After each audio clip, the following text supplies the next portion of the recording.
So thank you so much for coming. Sorry for the technical issues. I should say that I've never done a real life event before, so this is a little startling for me. I'm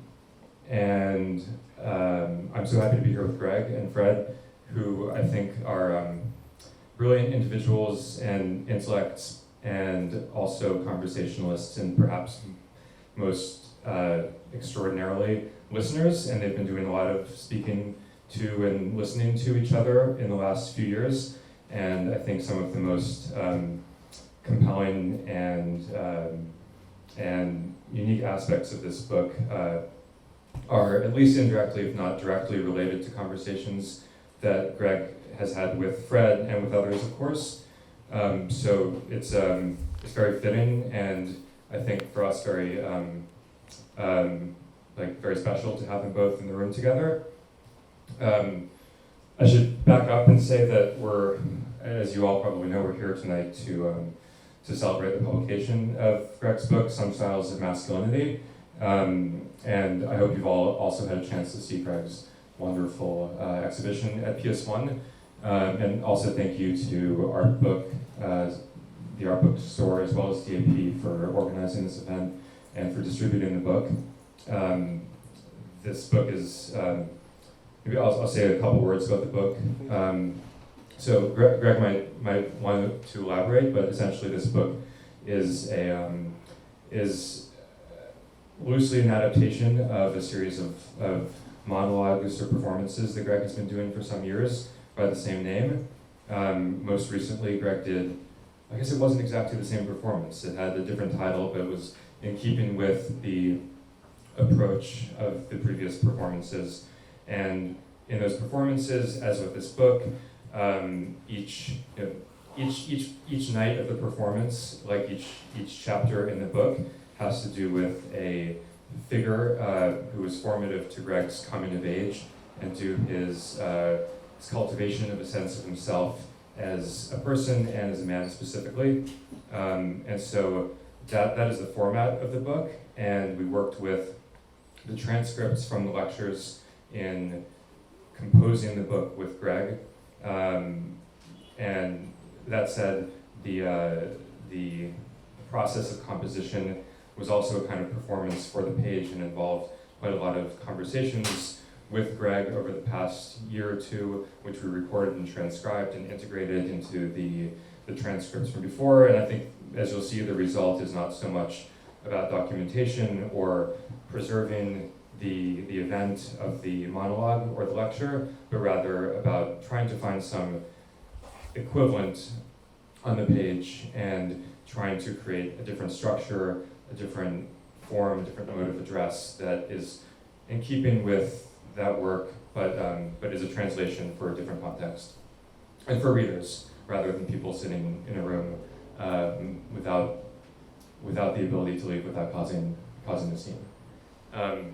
So I'll stop there. I'll just say again that it's been such an incredible pleasure for us at Triple Canopy and for me personally, and also for the other editor of the book, Maya Binyam, who couldn't be here tonight, to work with and speak with and listen to Greg. And so we hope you all will enjoy and purchase the book. And yeah, tell your friends about it. And that's about it. So thanks again. And just in terms of format, I think Greg and Fred will talk for about 45 minutes, for however long they wish, and then we will do a quick Q&A at the end. I might ask a few questions, and then we'll open it up to the audience, or depending on time, you can jump in at the end. But Greg and Fred, you be the arbiters of who speaks and when. Okay, this is working. Great. First of all, I want to introduce Fred Moten. You probably all know Fred Moten, but Fred Moten is a brilliant person, and I'm grateful to say a friend. But Fred is the author of many, many books, many of which are here. The first book I read to Fred was In the Break. There's a trilogy of books out now. Black and Blur, Stolen Life. There's many, many. And the third in that volume. What's the third in that volume, Fred?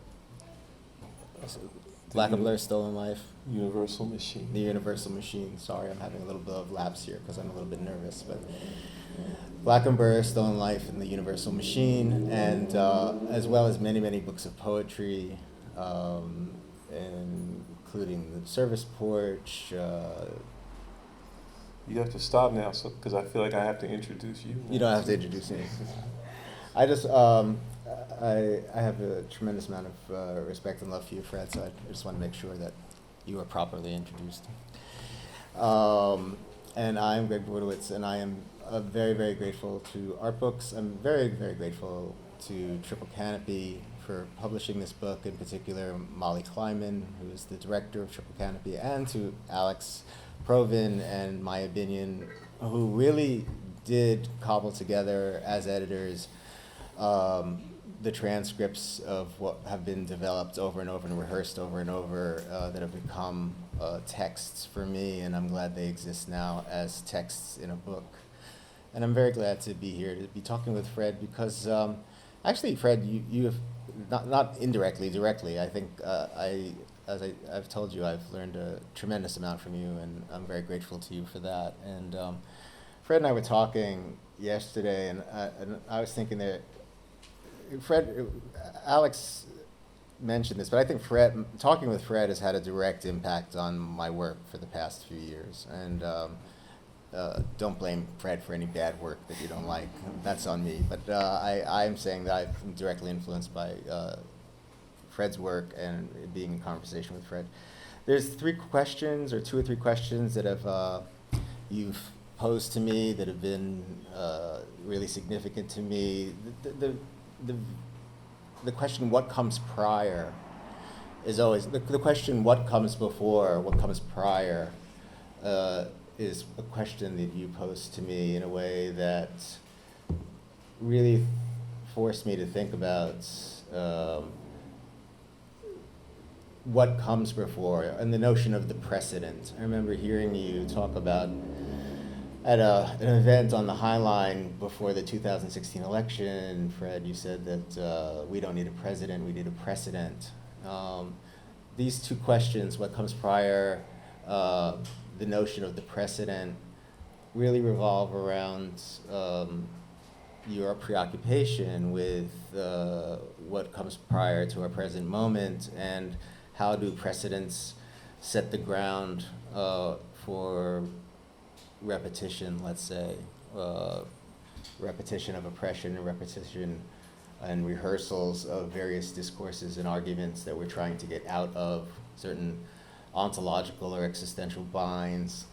I think masculinity is one of those in this book, and I'll stop talking in a minute.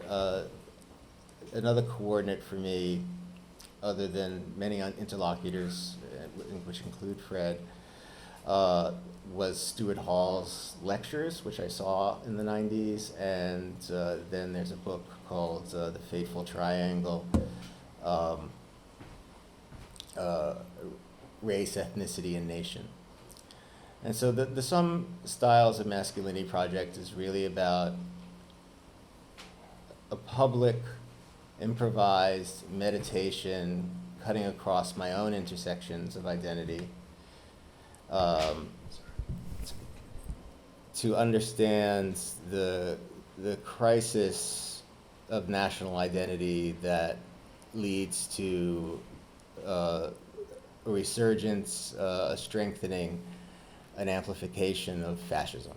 So fascism asks of us to conjugate race, ethnicity, class, gender, and sexuality all within the regime of a kind of national identity, i.e. one that privileges a white, straight, male, privileged, not working class, but privileged subject. That is a conjugation that adds up to a kind of national subject that you see represented by the Trump administration, et cetera. And so the Some Styles of Masculinity project really started right after Charlottesville. I don't know if we've talked about that, but the Unite the Right action that happened 4 years ago in Charlottesville, where Heather Heyer was killed by a neo-Nazi, who drove a car into a crowd, and I was about to do some performances in this context of a show that Fred was involved with, called Trigger, Gender as a Tool and a Weapon. And I thought to myself, like, how can I use the protocols and parameters of my work to speak to this moment and understand how gender is one coordinate within a number of subject positions that are being conjugated toward a national identity that I don't identify with, that I can't identify with, that I'm not invited to identify with. And so, Sorry, just because we're getting some complaints from the internet. Yeah. Do you this mic is going to the stream? Do you mind speaking into this one at the same time? I know that's no, it's not. awkward. Now I just feel like I'm on the nightly news. Okay. And also just tell us what the weather is like every 30 seconds. Okay. Sorry. Thank you. No, I was really concerned about the webcast. Hello, people out in Webland. I hope you can hear me better now. Talking about the conjugation of national identity. So, actually, the idea was like how to deal with various styles of masculinity and draw upon being Jewish, being queer, being a person with AIDS, and conjugate those in relationship to those subject positions which I talked about: race, ethnicity, gender, sexuality, and national identity, which I think is kind of corralling many different identities toward a particular project or agenda, which I don't identify with. So that was it. Basically, I wanted to kind of grease myself in schmaltz and just like mess up the world after Charlottesville, because in Charlottesville, mostly men in khaki pants and polo shirts were walking around carrying torches, chanting, "Jews will not replace us." And I typed into Google, "Jews will not replace us," with a question mark. And I got a Washington Post article which said that interviews with neo-Nazis, white supremacists, and fascists revealed that they believe that the Jews are organizing a conspiracy to have black and brown people take their jobs. This is the ideology behind at least those marchers at the Unite to Right rally. And so that also got me to thinking about how identities are conjugated and subsumed within a national identity. So that's the introduction, kind of the groundwork. But the book is also supposed to be kind of funny, or not. We'll talk about that. But thank you, Fred, so much for being here. So to return, like the question of like, I'm sure I'd like to invite you to speak. I just would try to refocus and to say that this notion. Could you talk more about the importance of the precedent, or what comes prior? Yeah. First of all, it's just a pleasure to be here, and I'm especially happy always happy to have a chance to talk with you. And I'm just thinking, it's just an extension of the conversation we've been in really since, since before we met, and maybe that's one way to think about the precedent, right? It's like this sort of, the deep, out of which, these kinds of resonances occur. And every once in a while, out of that deep, the sort of accidental particles or accidental persons, these sort of random things or events that we like to call individual people, happen to bump into each other, but it was in the deep where the whole thing started, and the whole thing started in a way that was always, going to be bigger than us. But the other thing about the precedent, for me, is that, and I believe it's for you too, is that the precedent is also, it's not so much where, it's where repetition, it's the ground of repetition, and it can be, and often is, usually is, the ground of repetition of oppression, of brutality. But the most important thing, for me at least, about the deep is that it's the conditional possibility of an alternative. So one, and one seeks the precedent in order to have some kind of proximity to the alternative. And the first thing, you need to want to think about with regard to the precedent in its relation to the alternative is that the precedent is not an origin.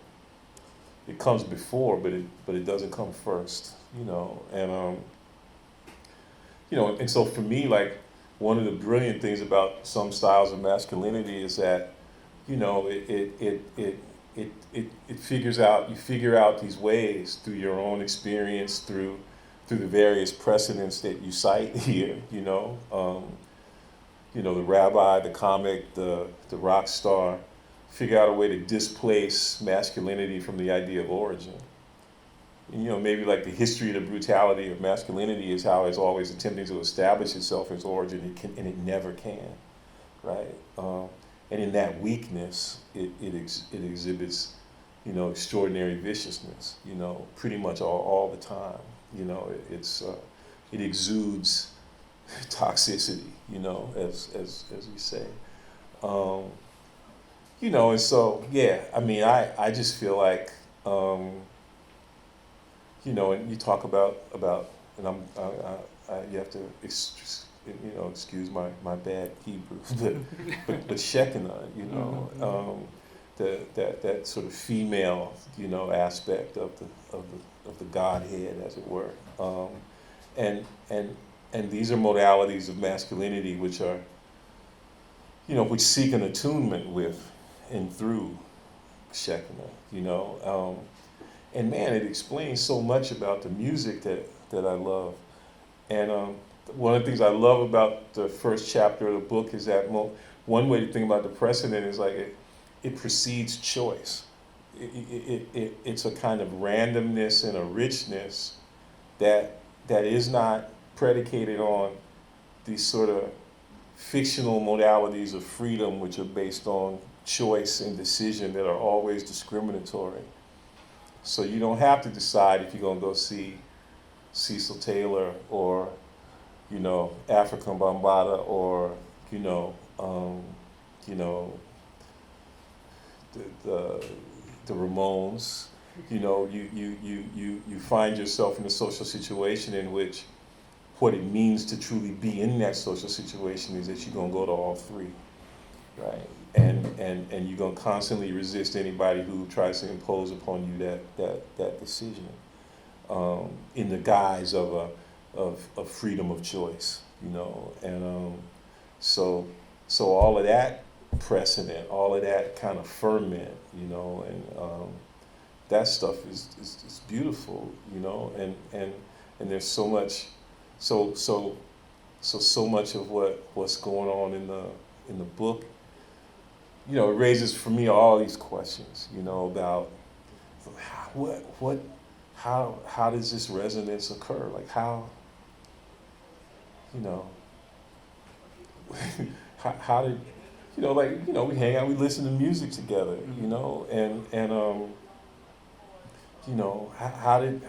it's something miraculous about the fact that we seem to be looking for the same thing in Coleman Hawkins' tone, stuff like that. So for me, that's the precedent is that, that. So,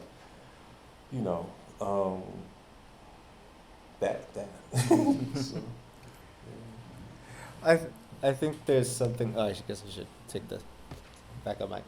Yeah, I mean, it's interesting to me to distinguish the origin from the precedent, because that makes me think about how it's possible, and you and a few others have made it possible to think about ontology again, which for me, and I'm sure for you, was really hard to approach after a certain period. So ontology is basically the philosophy of being, which was supposed to end in the beginning of the 20th century with Heidegger, and there was a shift toward epistemology, knowledge, instead of being, right? I'm sure you all know this, but I'm just putting this into the air for the conversation. So to search for ontology or think about ontology, like what precedes our actions, what precedes our birth, our natality, is not the same as searching for an origin, which would be more grounded in, say, an essentialism, something that is fixed. So I think the way I understand it, and the way you've helped me to understand this question of the precedent, is to understand it as a kind of non-static, something in motion, which brings us, into often I think we're talking about theology when we're not openly talking about theology, although sometimes we do openly talk about theology. And you mentioned the Shekinah, and so I was thinking today, actually, because I texted Fred earlier. I go to temple every Saturday, and today's the first day. For those of you who are in the Torah reading group, worldwide Torah reading group, you know that the Torah on Saturday, the same portion is read by everyone who reads the Torah on Saturday. That just happens to be Genesis, Bereshit in Hebrew. The first translated sentence is in the beginning. It's either in the beginning or it's in the beginning of God creating. There's actually no. It's up for much debate in Talmudic and Jewish literature, but actually it's hard to translate what the first line of the 5 books of Moses means. It could mean in the beginning of the book. It could mean in the beginning of God creating, in the beginning of the world's creation. The second sentence is even more complicated because the second sentence is everything was tohu vavohu, or soihu vavohu, if you use Ashkenazi pronunciation. Tohu vavohu. Those 2 words together don't exist anywhere else in the Torah, and so they're translated loosely as either formlessness and void, or welter and waste. But no one really knows, because they have their roots, but they don't appear together ever again. Tohu vavohu. So this makes sense in the way that I'm trying to get to Fred's point about trying to get to your point. I'll just speak to you. Trying to directly get to your point about how the search for precedence is not a search for the origin. That for me it's a theological question, because there was some, even if you think about it in terms of something which I'm fascinated with, which is the Torah, we know that there was not nothing. We know that there was something. So even if you're not Jewish, you're not believing this. Take this canonical text, which we're very much familiar with, or it's kind of in the culture. We're not even sure of what its guarantee is, or what it's referring to, in fact. So Fred turned me on to this book. Was it Catherine Keller? Keller, yeah. And it's is it called The Facelessness of the Deep, or The Face In the Face of the Deep? In the Face of the Deep, yeah. But I like this, in your text you wrote to me about we can talk about the facelessness of the deep. What do you mean by that? Well, I mean, face, it could be a rock face, it could be the face of some sort of surface, right? Maybe it's cool if you think about face as just a shorthand for surface. But if you think about face as visage, then problems seem to pop up, and it's not long before, graven images start to pop up everywhere you go, first and foremost in people's minds, this sort of horrible kind of work of personification that leads to some sort of notion of a kind of pseudo subjective power that begins everything, right? But if you talk about this, oh man, that's what we were talking about yesterday with regard to Jack Whitten. The surface of the deep, or on the other hand, the depth of the surface, right? That's a different thing. That's a whole other thing, and it seems to operate in some kind of topographical kind of way where you really just aren't hamstrung by the idea, by the notion of beginnings and ends, and and all of the trouble that those notions can cause. You know, and it's interesting that Keller, as a feminist, you know, Christian theologian, first of all, interesting that she has to return to Genesis, you know, and interesting that she has to find that there is where she can find, you know, again, Shekinah, you know, that's what she's looking for too, in her work, this precedent, or the precedential in a way, you know, and you know, what I was thinking about was, you know, part of what's beautiful to me again about the three sort of figures that you both, you know, sort of touch on and then at the same time also kind of displace in the book is that they're all figures who are on the road, you know. Like when you talk about, you know, smearing your queer body with, or, you know, your queer self with schmaltz and getting on the road, taking that show on the road, it reminded me, you know, I imagine it must, you know, it's a certain little echo of, you know, Ginsberg putting his queer shoulder to the wheel. Mm-hmm. But that's a different thing. That's a different mode. You know, I mean, the wheel bespeaks motion, you know, but that metaphor is really about a certain kind of work, you know, that could be detached from movement. And you're talking about, I'm taking this on the road. The part of what's at stake is that the rock star, the rabbi, and the comic are all, they're road figures. They're figures who experience and also practice displacement, you know. And again, that displacement is a displacement of origin, of home, you know. Even though so much of what all of them are talking about is home, you know, and so much about what you're talking about is home, you know, Queens, you know. I was thinking, you know, I was thinking about one of the things I always noticed and thought was sort of funny looking at The Wire, you know, again and again, is that, and I don't know if this is a general formulation for police or just was it a local Baltimore thing, but that way that the cops would talk about finding a mentor / political wheel greaser, and the term that they would use was rabbi. You know, you got to have a rabbi in the department who would look out for you, you know. And but I was thinking, who's my rabbi, you know, besides Greg, you know, and it's probably Nate Mackey, you know. And there's a moment early on in Bedouin Hornbook where he talks about what he calls an insistent, he refers to this, and it's important, he's talking about it, it occurs within the context of a discourse on water, you know. I don't think there's any accidents about this necessarily, but he's talking about what he calls the sexual cut, which is an insistent previousness evading each and every natal occasion. And that is to on the one hand, to practice that is I think always, you know, an extraordinary gift. And at the same time, to have that kind of precedence imposed upon you is an extraordinary brutality. And you know, and there are people, lots of people in the world, most people in the world are operating within that dialectic, you know. And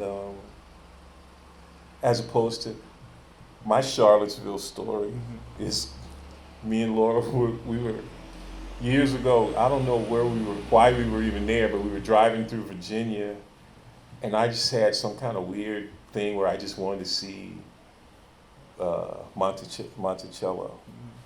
I don't know why. And I went, you know, we went, you know, and this was before, you know, the real facts.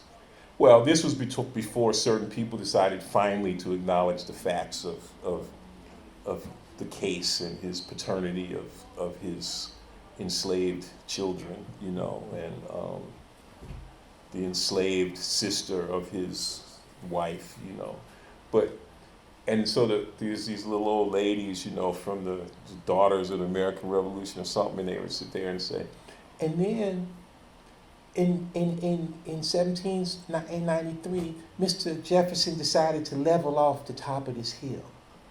You know, and you're like, Mr. Jefferson didn't level off the top of no goddamn hill. Mr. Jefferson didn't do shit. You know, and he ordered the leveling. You're right, but that's as innocuous and at the same time as brutal as that little phrase is. That's the moment of a discourse on origin. You know, to level off the top of the hill. You know, where we get to now, we have to acknowledge Jefferson's world-making power. You know, he didn't have world-making power, you know. He had earth-destroying power, maybe, you know. So, and insofar as, you know, he was exhibiting, you know, bad masculine style. You know, so. Yeah.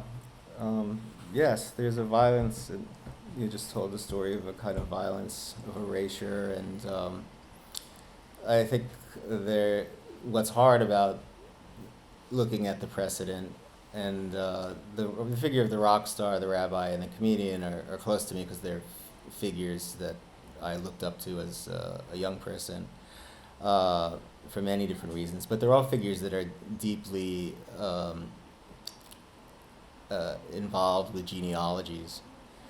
Rock stars, rabbis, and comedians, you know, studied with, come out of, are the progenitors or the students of, and claim some kind of relationship to a prior performer or teacher, and yet the most profound teachings in the area of rock, rabbi, or comedian is that actually there's this shared reservoir of energy and material out of which the genre of rock music comes from, the religious study of the rabbi, and the jokes of the comedian, because the jokes, you know, many comedians are very committed to the originality of their jokes, but in fact don't write a lot of them, or they write their own, but they also, when they get big, they have writers, and there are people who write jokes for comedians, and actually, you know, there is legendary stories about jokes that have been told for, you know, many, many years, hundreds of years. So humor, faith, and desire, let's say, for rock and roll, all come out of that deep in some way. Mm-hmm. And to try to understand one's relationship to that as home. So being on the road, and I'm older, so like those are resonant for, like, on the road, the beatniks, getting to actually see Allen Ginsberg in the East Village, you know, like a walking legend. Getting to hear Allen Ginsberg read, getting to meet and offend Allen Ginsberg. That story's in the book. Very sorry about that, Mr. Ginsberg. I think the most important line of poetry I ever read, not the most beautiful line of poetry, but the most important line of poetry I ever read was when I was 16 and I read America, I'm turning my queer shoulder to the wheel. Yes, that is the most important line of poetry I have ever read, and will be. So, but this notion of being home is really interesting, because the book, to some extent, is about home, but I think this notion of the precedent leads me to an idea that I'm already home. You arrive already home, and then you're kind of unhomed. And then that the location of the desire for home, which is really security, love, is already hopefully within you, or its capacity is. So this rhymes with so much of what we've talked about and what I think about, you know, like my commitment to oppose the Israeli occupation. I don't, you know, I'm from Queens. I'm fine in the diaspora. I'm fine. I don't have any land claim in the Middle East, and I'm a committed Jew. So I'm, you know, so for me, finding home is about reaching into this deep and finding a kind of alternative impetus, which is why I think we listen to music so much. I mean, it's the the music is the impetus. If there's any, if your homeland isn't Queens, then it's Jamaica, right? And it makes me think of Stuart Hall because of, again, the arguments that he's making all the time very beautifully, but especially in the Fateful Triangle, which really concentrates those arguments. But it's also always been, it's interesting and important that title is an echo of a great and famous book by Noam Chomsky called The Fateful Triangle, Israel, the United States, Palestine. And that interplay is really, I think, important, in part in a way that kind of connects up with your interest in dub, not interest, that's not the right word, your immersion in dub, your bathing in the waters of Bedouinism, and obviously, so yeah, so it, as we were saying yesterday, it begs the question of who really are the Israelites, right. But it also connects up to something that,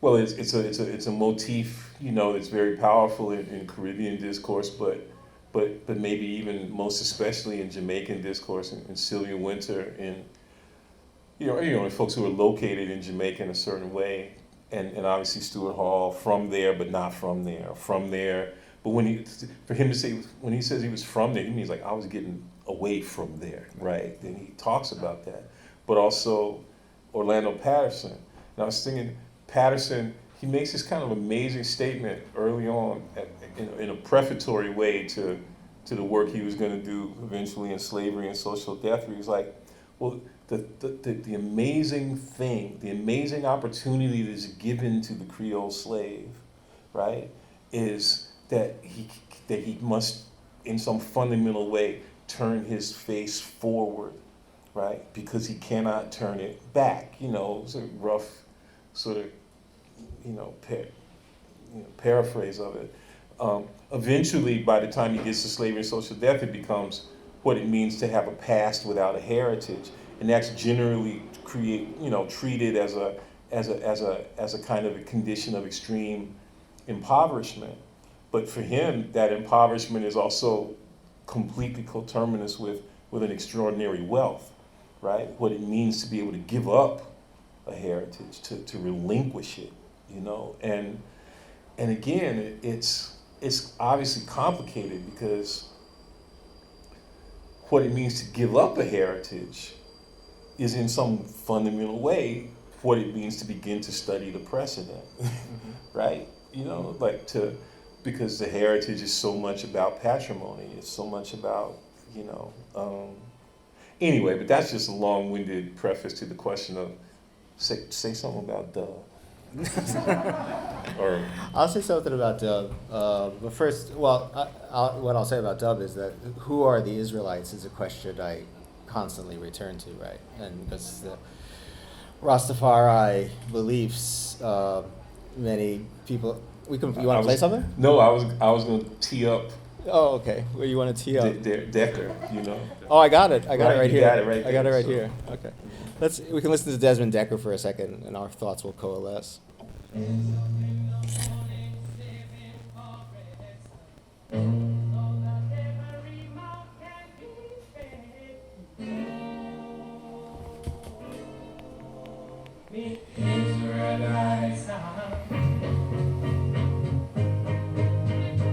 Get up in the morning, sleeping for bread, sir, so that every mouth can be fed.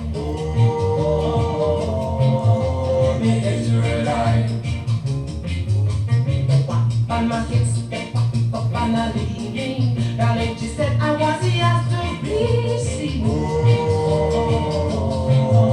the Israelite. Shut them a tear up choices ago. I don't want to end up like Bonnie and Clyde.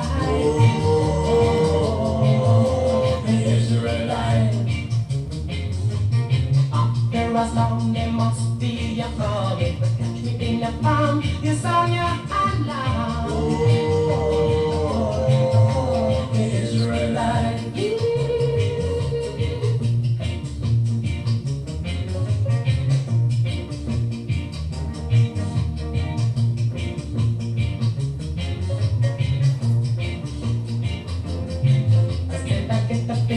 morning stay for breakfast, so that every mouth can be fed. Oh, Israelites, step up I'm a kid to step up and leave me. Darling, she said that was yours to receive. Holy Israelites, look, they chuck them a tear of choices to go. I don't want to end up like Bonnie and Clyde. Oh, Israelites, after I stop, there must be a problem. In the palm, you sound your alarm. Oh, the Israelite, yeah.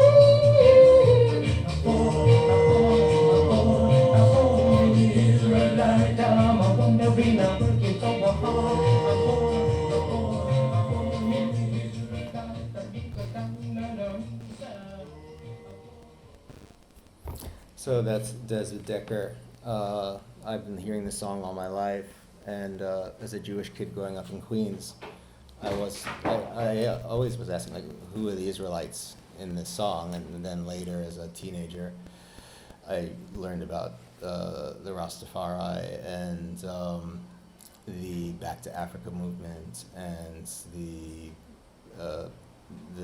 story of Exodus as it's incorporated, and it has been incorporated by many, many different people. The story of Exodus has been used by both conquerors and the colonized to justify their motions and movements in the world. The story of Exodus that appears in the Torah.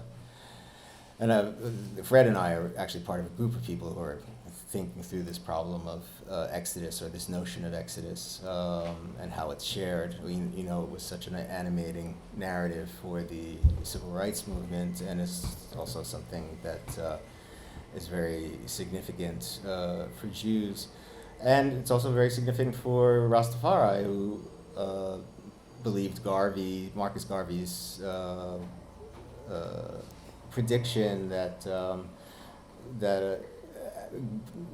it was necessary to go back to Africa. The sign was that the first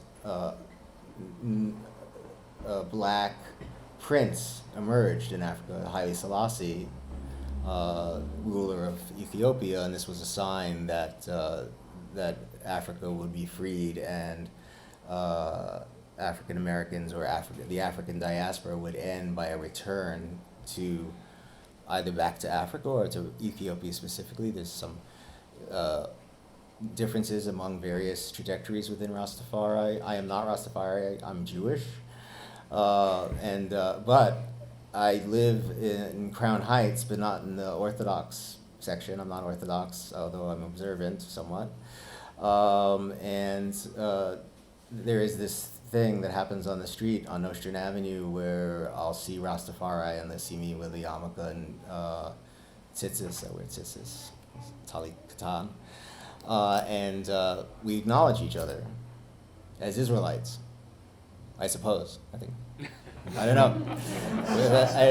I don't know. It happens that a lot of people recognize me in the neighborhood. I know a lot of people in my neighborhood, but there's something that I think is interesting in that there's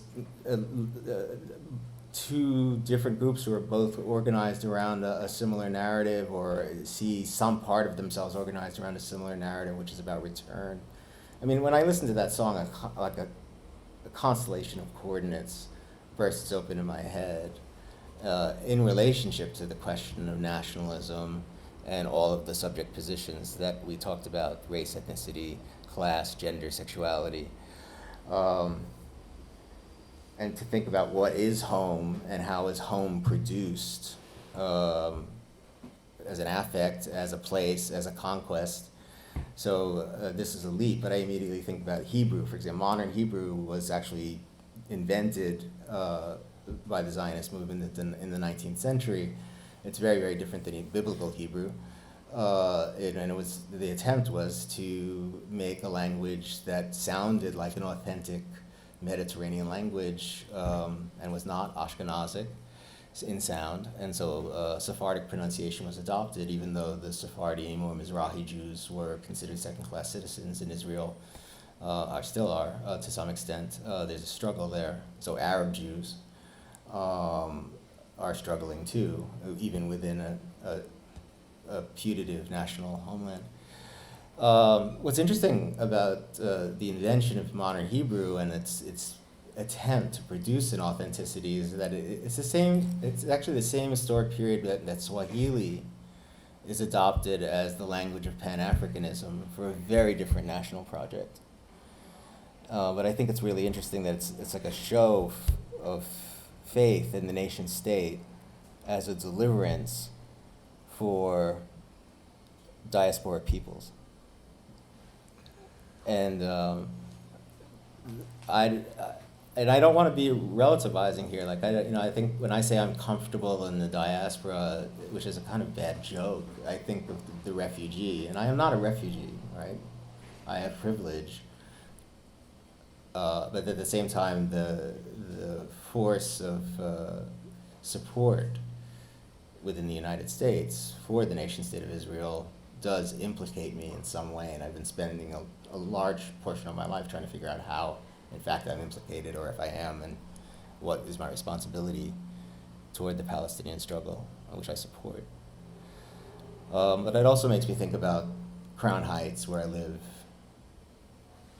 where I call home, where I've lived with my partner Christine for 10 years, which is this neighborhood that splits between an Orthodox Jewish neighborhood and a neighborhood that is largely, but not entirely, African American and Afro-Caribbean.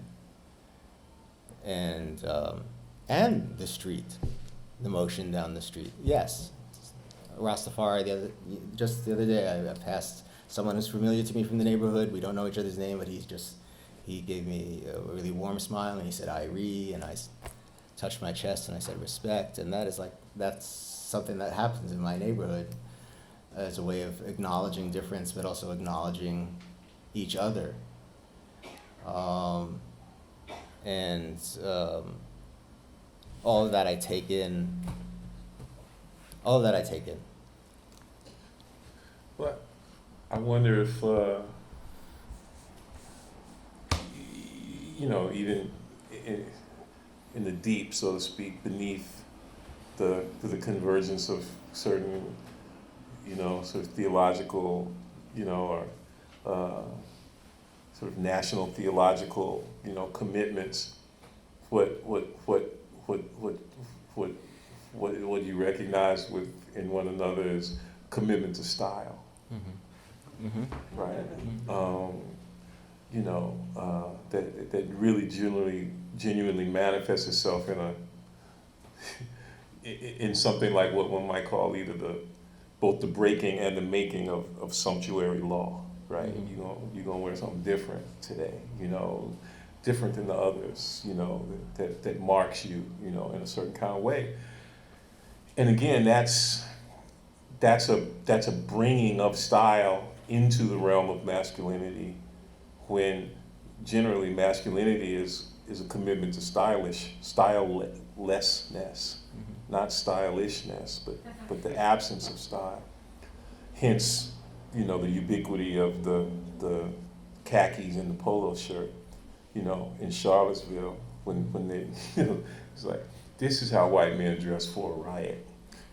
It's also how they dress for a business trip. For golf, too.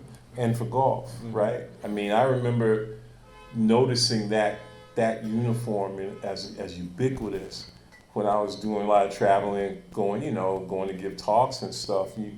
If you happen to find yourself in in the airport in Memphis in the afternoon, you see a whole lot of dudes wearing khakis and polo shirts with the logo of whatever business they work for, because they're out doing their selling.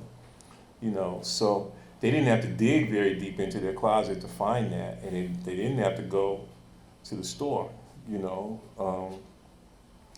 But that commitment to, now, what's the relationship between that kind of commitment to style and a kind of, itinerancy,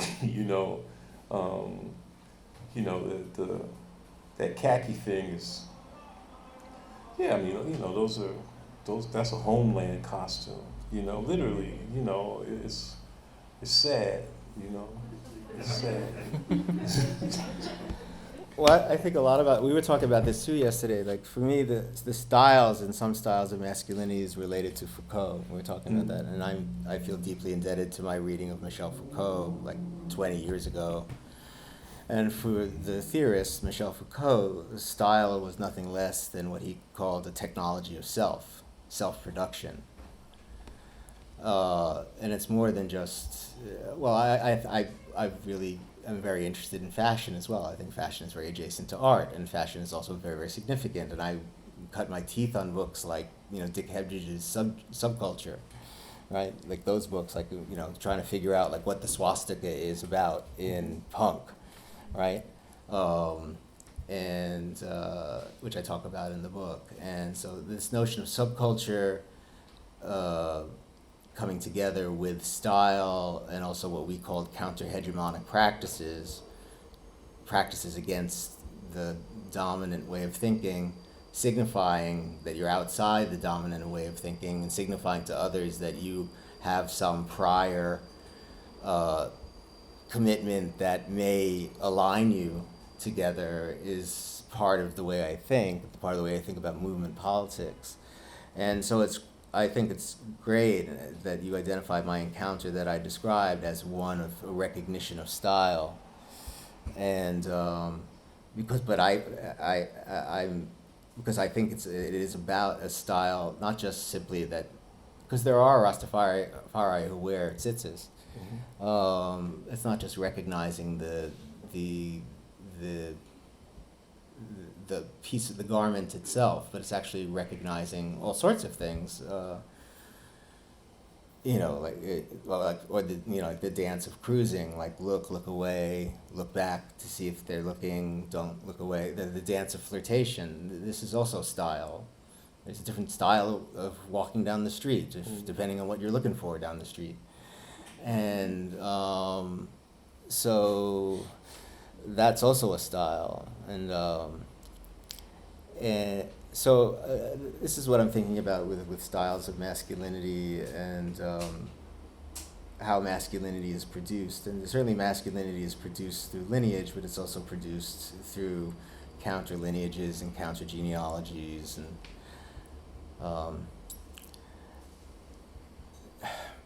I think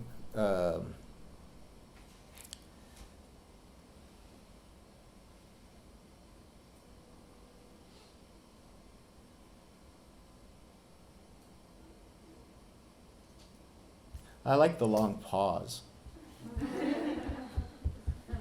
Like, where are we in the long pause? Where are we all? We're waiting. But it's this moment, this space, this gap.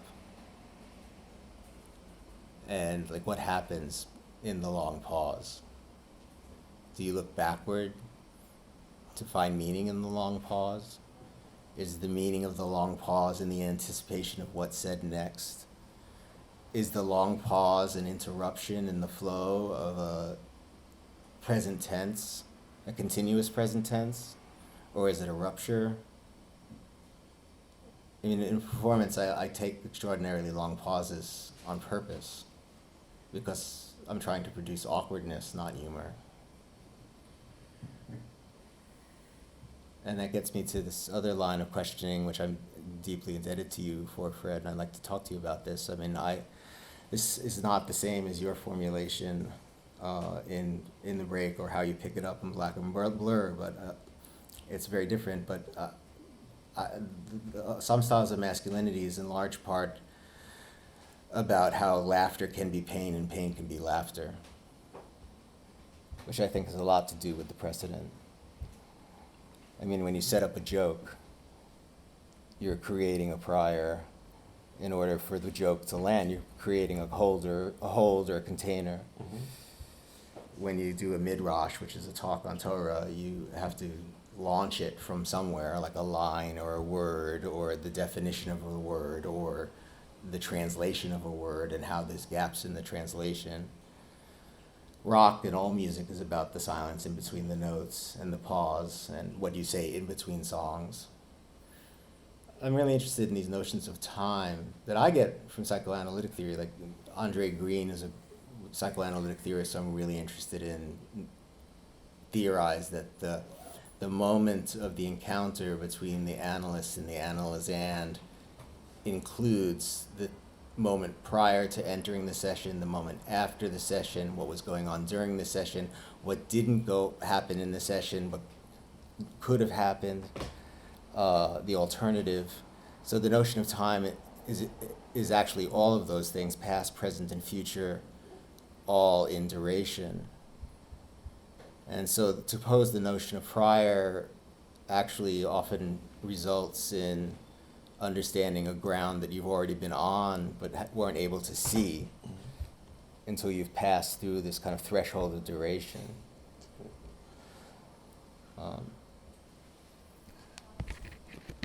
There's this physicist, guess he was like Kip Thorne's teacher, Edward Witten's teacher, taught at Princeton for many years, named John Wheeler. And he talks about, well, there's a famous experiment that basically was the way that they could actually experimentally prove the reality, so to speak, of what Einstein disbelievingly predicted for that quantum mechanics must have, namely what he called spooky actions at a distance, or entanglement, non-locality, when what appears to be two particles seem to be in some kind of concert with one another in ways that defy the laws of classical, mechanics. And this experiment is called the double slit experiment, and it's like what happens when these sort of particles move through two different slits, and it produces a pattern, a diffraction pattern that corresponds to these sort of complicated levels of probability, but disrupts any kind of notion of determinism. And what he decided to do was to imagine that what happened is that there was a pause in the decision-making process, so to speak, of the particle, and so you're in that kind of interstitial, moment, and then the question, of course, becomes, how long can you stay there? How long can you stay, in what Marley almost called the valley of indecision, obviously quoting the Bible, that sort of, what does it mean to occupy that kind of refusal, of decision, that suspension, and I feel like, basically the music, that we love is music that's constantly playing with, the extension, of the moment of indecision, and it's a music which is increasingly about trying to create modalities of experiment within the moment of indecision, that's what In the Break, that's what Ellison, it comes right out of Ellison. If I had lingered there, right, that's the, how can we stay there, as opposed to trying constantly to fictionalize for ourselves, the decisive or originary moment. And look, it seems abstract, but it's not. Really, it's not. It's like every day, everybody kind of goes through moments where it feels like the absolute right thing to do is to make a decision, to do something, to decisively enter into, basically to enter into the temporality of a normative political economic subjectivity, because you have to, because they're fucking with you all the time. But, and it seems that to remain in indecision, to remain in the pause, to remain in that itinerancy of the pause, because that's the trouble with The pause is not a moment of stillness. It's not a moment of stasis, right? It's a moment, it's a shifty moment, you know, it's you float, you know, you're moving, you're blown in a certain kind of way. But look, you know, and I mean, look, for me, it's like the thing I've been obsessed with for the last 4 or 5 years, and especially the last couple, and it totally corresponds with the Exodus reading group and our friendship and our conversations, is this moment. I used to think it was in some ways a more specifically within Black, you know, studies, that it was more specifically maybe like a set of questions for Africa and for the Caribbean, but it's not. It's absolutely a question for Black folks, let's say in the United States and in Canada and especially. But, you know, and it's like this. It's like, so anti-coloniality seems to me to be this sort of itinerant movement of and within the pause. It's a moment of cessation, right? It's like a moment of rest, you know. It's an arrest, you know. And it's like it's like where you stop, you know. And so the question is, how does, you know, anti-colonial insurgency, and it's important that this moment of rest and pause is also insurgent. It's not inactive, so to speak. It's not the absence of practice. It's a moment, it's insurgency. So how does anti-colonial insurgency, what happens when anti-colonial insurgency, you know, in the interest of establishing some kind of post-colonial reality, finds itself responsible for administering neo-colonialism? Like, that's the history of the last 75 years. That's the story of Jamaica, that's the story of Barbados, that's the story of Obama, that's the story, not just Obama, fuck that. I mean, as grotesque as his stylish ass is, so to speak. But, well, that's a real question. Is he stylish, or is he actually the embodiment of the absence of style? It's an interesting question. Does he wear polo shirts? Whatever, you know. But fuck him. Let's not talk about him. Let's talk about someone who doesn't get talked. But no, long before it was an Obama question, it was a Wilson Good question, right? It was because MOVE was about pausing, ceasing, okay?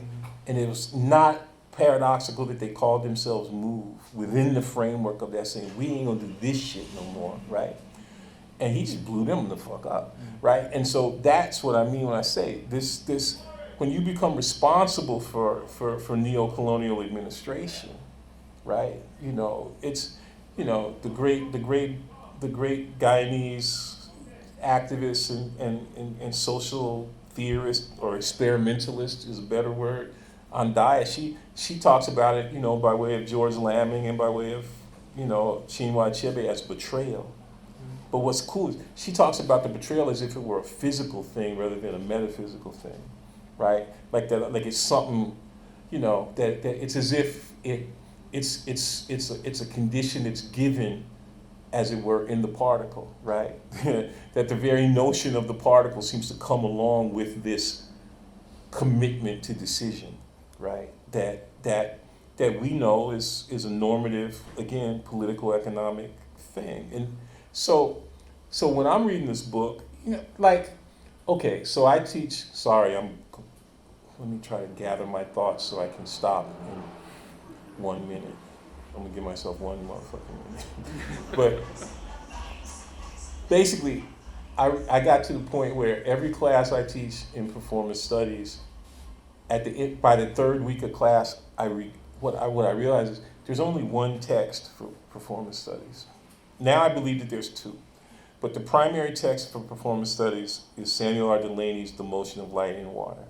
Everything in performance studies, including the sort of so-called origin of performance studies in downtown New York, in Tisch School of the Arts, NYU, everything is given already in The Motion of Light and Water. Which is to say, insofar as what it locates as a moment between 1960 and 65 on the Lower East Side, you know, where, and it's a book of pauses. And it's a book of lingering in pause. It's a book of lingering in suspension. And he even foregrounds it at the level of the importance of the Brooklyn Bridge in that book, which then he replicates later in this brilliant story called Atlantis, where he fictionalizes his father being cruised by Hart Crane on the, which is cool, right?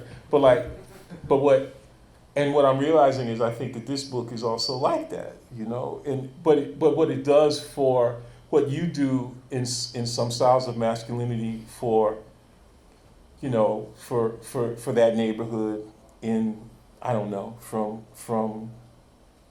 well, there's a series of these books actually. And it is a fundamental sort of queer inheritance that constitutes the precedent for performance studies. What Baldwin does for the movement between, not just Baldwin, but even, I know we talked about, the great Kendall Thomas who's here and his love of Strayhorn. What Baldwin does, what Strayhorn, Take the A Train is in some ways about that movement, right? Like Here Be Dragons by Baldwin is about this movement between Harlem and, now you're talking about a movement between Queens and the Lower East Side, Queens and downtown.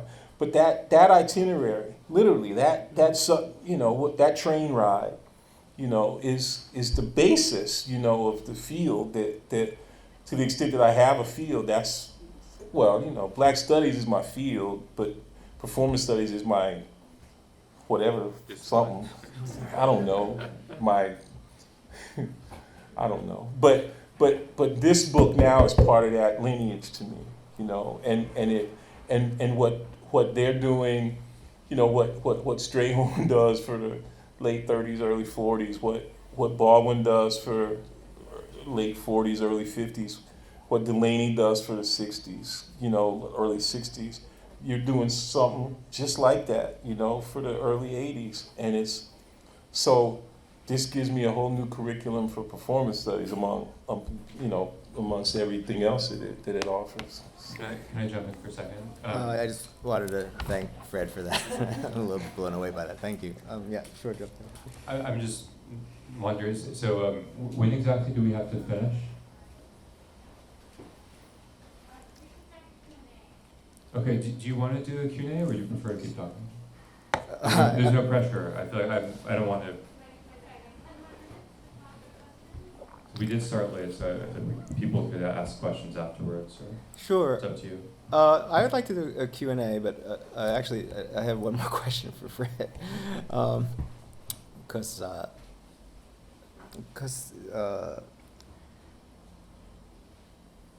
was thinking about the feelings that arise within the pause, which I see as the pause's most important and convincing content, which is produced by the container of the pop song or the midrash or the set, the comedian's set, right? All prepares one for the emotions that arise within the pauses. And you can kind of not completely control them as a performer or as an artist or as a theorist, but you can kind of shape them. I mean, this is what we listen to. I think that's why music is such an amazing touchstone, because it's a way to point to something and say, oh, there it happens, right? Like we were talking about listening to Billy Strayhorn sing Lush Life, right? And how much the qualitative difference of emotion in hearing Strayhorn sing that song. Or why, we can't do it now because I run out of time, but I have like 5 different versions of The World is a Ghetto, which is a song by War, which was also covered by the Paragons, which was also covered by George Benson. You're right, Benson's is really great. Sonny Stitt did one.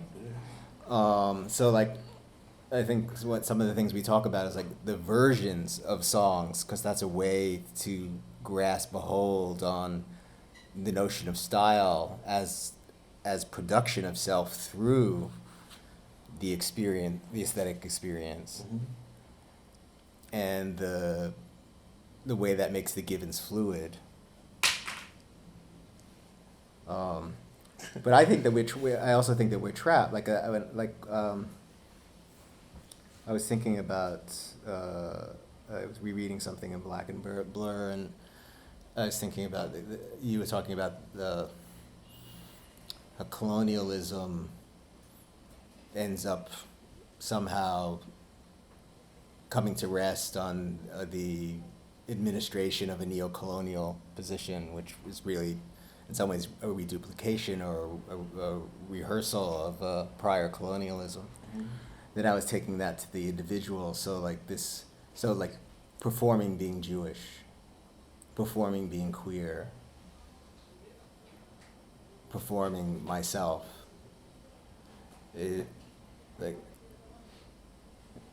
Some voice in my head just said, "Stop that! Stop doing that." But I can't, because it's tied to these prior moments of a life in Queens and grandparents and wanting to be like the fifth Ramon before that was even a choice. That was ever a choice. No, they never offered. But thinking of myself as a Ramon. The remains of the Ramones. The remains of the Ramones, right? Yes. Well, yeah. Yeah. Graggle's Ramon. The Ramonder. The Ramonder. Well, I'm even interested in that. It's like, because it's fine. What I'm trying to get to again is the problematic of melancholy, pain, and enjoyment. Well, you talk about the precedent or the prior, which leads us, of course, to one of the greatest rabbinical thinkers of the prior, namely Richard Pryor. Yeah. And look, I mean, well,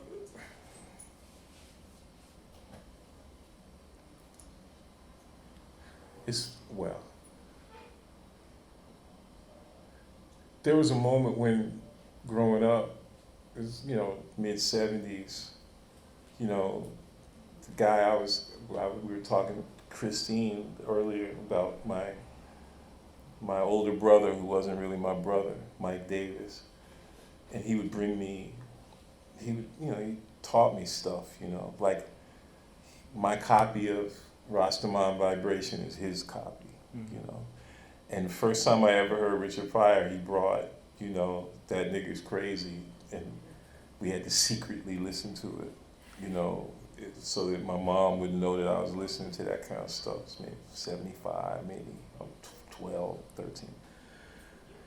And then, of course, she heard it. But there was a moment in which, and I think about this, maybe this was, the equivalent of my bar mitzvah, or something. But there was a moment where it was okay, and it was really the moment when there's a routine where he's talking about it's the wino and the junkie routine, and there's this tremendous moment of sort of pathos that begins with a pause. The junkie is talking about not being able to, my mind's all going jiggly, I can't get my shit together, that's the politics, baby, and then he just stops. And you don't know what happened, It's a moment that, it's an amazing moment, because what Pryor does is he begins to give, to do what one might call humanize the junkie. But then in the midst of that humanization, of sort of providing kind of pathos for the junkie just stops the monologue, the very monologue that makes us see he's human. And then he says, was I finished? You know, because and what Pryor does is he reconstitutes the junkiness of the junkie because he nods out in the middle of his own auto-humanizing monologue, you know, and that was deep for my mom. At that point, for Mama, I think that was when she was like, "Oh, this guy's an artist." My suspicion is that what she could hear and discern, you know, in Billy Eckstine and in Sarah Vaughan, you know, she heard that in Pryor then. And all of a sudden, it was okay for me to listen to that. Right? Like all the other shit that he was doing that I wasn't supposed to be hearing, it was okay. You know? And I think it's got to do, you know, in some way with what you're describing, this you know, this irreducible entanglement of joy and pain, you know, as Rob Bass and DJ Easy Rock remind us of. So.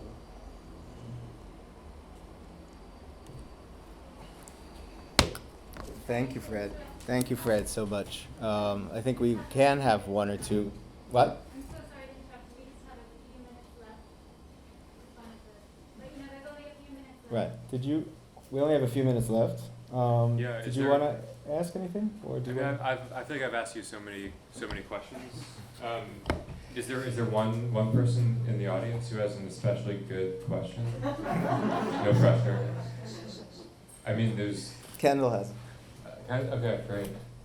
I don't know that it's an especially good question, But it's too late, so.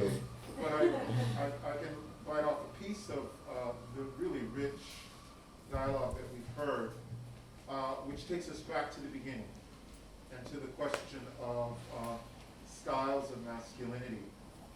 As I was struck that you started with the concept of the precedent, which is a concept that really is at the very foundation of my field, law. Our system in the United States of common law, which we inherited from England, is all about the authority of the decisions that have been made before the decision that we now have to make, right? So it's a notion of temporality as a source of authority, right? And so as you were talking about Charlottesville, I couldn't help think about the dependence of the discourse of precedent in the United States, in the law at least, on this idea of originalism and the effort to discern what the founding fathers, we typically say founders today, that's a politically correct term, but it's very much a patriarchal exercise, what the forefathers, right, who wrote the Constitution, intended to say when they uttered the secular scripture we know as the Constitution. And I connect that to the whole question of the figuration of our Constitution in the image of patriarchy and as an elaboration of American political identity through the image of an American manhood.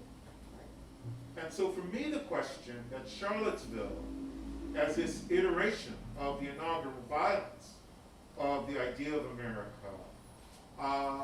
it forces us to confront, as progressives, thinking about the future possibility of a homegrown American fascism is, can we imagine a masculinity that somehow sets itself against the precedent of American manhood, right?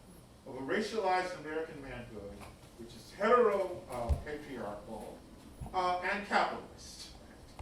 Right?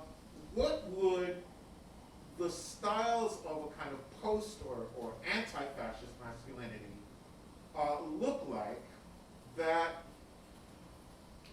set itself as a political project, the creation of cultures of masculinity without manhood, right? Without the regulatory fiction of a national manhood that has really governed, right, our imagination and our enactment of, and our performance, if you will, of masculinities in a way that has had binding, or as we say in the law, controlling authority, right? The manhood as a regime which limits what we can imagine masculinities to be, and certainly therefore limits how we can live out styles of masculinity that set themselves against the fascist expressions of American manhood, embodied, I don't know, Fred might say by Barack Obama, I'm being provocative, or a Donald Trump, right? That Janus space relationship could be the subject of another evening. But I wanted to come back to the book as both a product of this particular moment and as perhaps a prophetic tool, right? That using the lessons of the 80s, right, can help us think about and think through a futurity in which it's not about letting go of manhood or setting ourselves, letting go of masculinity rather, or setting ourselves against masculinity, but imagining a masculinity without manhood. Is that something we should even want to do? Should that animate our desire, our engagement with styles of masculinity? That would be one question that has emerged out of this conversation, for which I'm so grateful. And I know that I'm not alone in this room in being grateful just to be in this room, to listen to the two of you. Thank you, Kendall. Thank you so much. I have a provisional answer. I don't know if Fred does, but actually I think we're doing it. We were doing it. We are doing it. Like, the alternatives do exist, and that's what's so exciting. Like, following Charles Ludlam, I want to, resist nihilism and revalue combat by being the, I'm just quoting Charles Ludlam's manifesto, right? You are a self-mockery of your own ideals. If not, you have set your ideals too low, which has always meant so much to me. Charles Ludlam, the genius light behind ridiculous theater. But we are. I mean, I think of Lil Nas X. I think about all of these ways in which alternatives of masculinity are being proposed, not only within many different spheres, right? Lil Nas X, out gay rappers, artists like myself, again, performing this conjugation, queer, Jewish, AIDS. I think this leads to this notion of home, and this is where theology comes in. Because I actually think that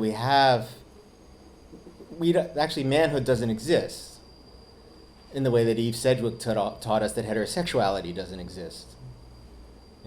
Eve Sedgwick taught us that homosexuality just means heterosexuality just means not gay. Like, that's the only content of the term heterosexual. Not gay, which is not a substantive claim. And it's the same thing that has to do with masculinity. That manhood is a fiction, and it has been exposed as such, where there is such force and violence in the enforcement of it that it subsumes even its alternative propositions or alternative modes of style. But it does have impacts, like the law changes, and like culture changes that we've seen without progress, right? But specifically to talk about masculinity, I just have to go back to this notion of my notion of what heaven on earth is. which is that it's right here. But I can't see it. It's not elsewhere. It's not an arrival anywhere. It's actually here.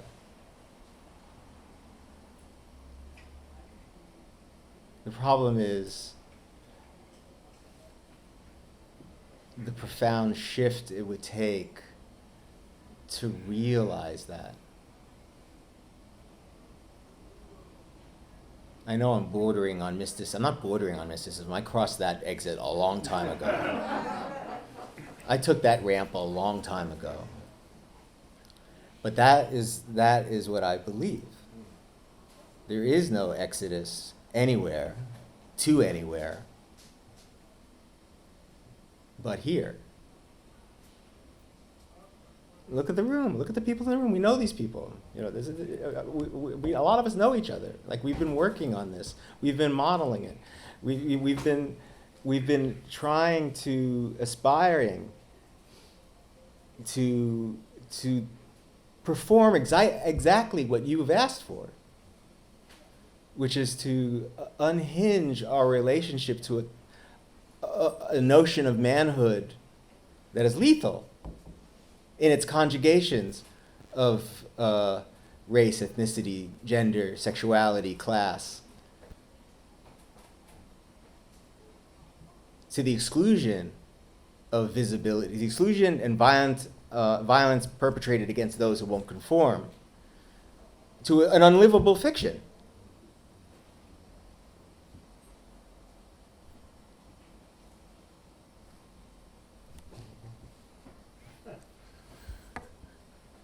Greg Borowitz.